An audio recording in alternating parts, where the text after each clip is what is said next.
we had errands or went to, like on Thursdays, we'd go to the library, see a movie, and we would take other people along with us. One person, I should say. And so we tried to be active.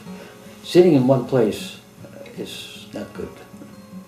But not driving, you lose a lot. You can't do what you want to do when you want to do it. You always have to rely on somebody else to provide transportation. So when I got involved with ITN, it became more than just something to do. You know, these seniors have lost their license, they can't drive anymore. You pick up the same people all the time, and you become emotionally involved with them, which was unusual. I didn't think I was going to be involved with people anymore, but it becomes so successful and so fulfilling to be able to take these individuals to the destinations, and you know, you become personally involved with them. So that's really a benefit for people who, for instance, feel uncomfortable riding in a van with a lot of other people, or who cannot get on a bus because they can't step up into the bus. The other problem with public transportation is that a lot of times it runs on a schedule that's not convenient to what people need to do. If your doctor's appointment is at 11 o'clock, but the only bus you can take arrives at your bus stop at 8:30 in the morning, that's a long time to wait for your doctor's appointment and then have to wait for it to bring you back home. And I often thought, I wonder how, when you get older and for a variety of reasons you haven't got any of your own transport, how you got around must be difficult. When we're looking at the solution for transportation for seniors, we have to remember a way in which people are used to traveling and build on it. And if there is any way that we can keep something like ITN Orlando available, it's essential. Every single year we face an $87,000 deficit. And the reason for that is because our seniors help pay half of that. We fundraise the other half of it. And with wonderful organizations like Galloway and wonderful organizations like Magruder Foundation, even the Winter Park Health Foundation that helped us get our start, it takes more than just them. It takes ownership from the home base.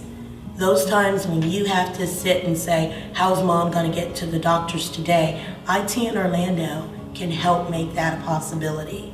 So when we take ownership to support something that's going to work for us in the long run, because we may be the recipients of it in the long run, I think it's worth your time, your energy, your effort, and definitely your financing.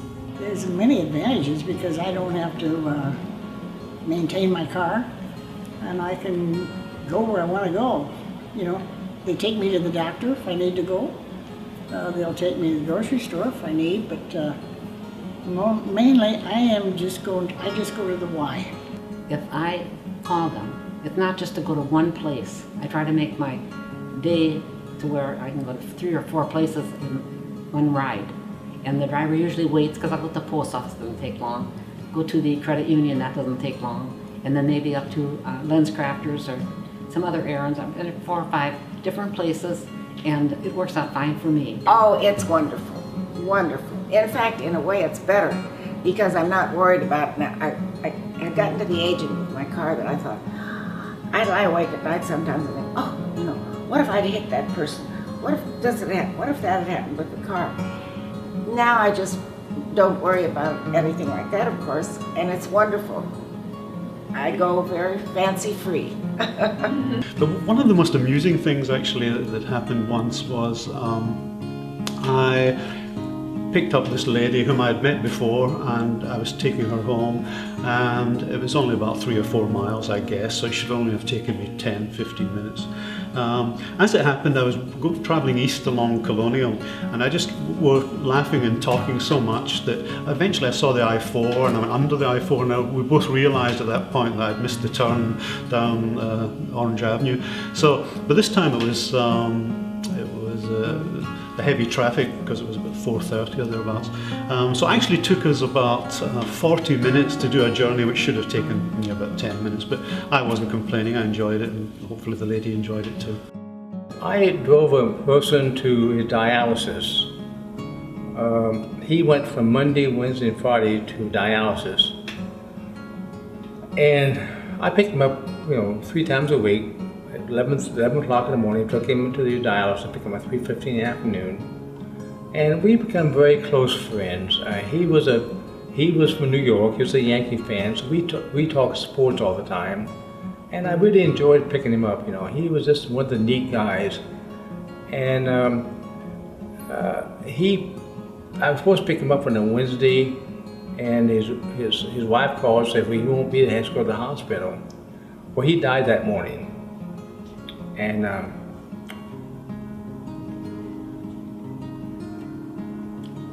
it's like losing a member of your family. So I think that's one of the most interesting people, because, you knew him for 3 years. And I've had about 3 or 4 pass away the last 3 years. And they're like your family. And, you shed a few tears now and then. We are not just a taxi service. We are not just a way to move from point A to point B. Each and every one of our members, we have a profile on. So when they call in, we know how old they are. We know what their ailments are. We understand the way they relate to us. We become a family with the people that are on that phone. I open the door up and go in the lobby, wait for them. And then, hey John, how you doing? So we get in the car and we just chit chat, for 15, 20 minutes when they get to the destination. And it's just a very fulfilling. As I said at the beginning, I did it for a reason, was a very selfish reason, something to do. But that turned into be a very fulfilling type of volunteering. And I can't wait till Monday mornings. I never think of them as drivers, really, just like a friend taking me someplace. Really, that would be have a friend take you someplace. That would be my motto, I think, would be if I were running ITN.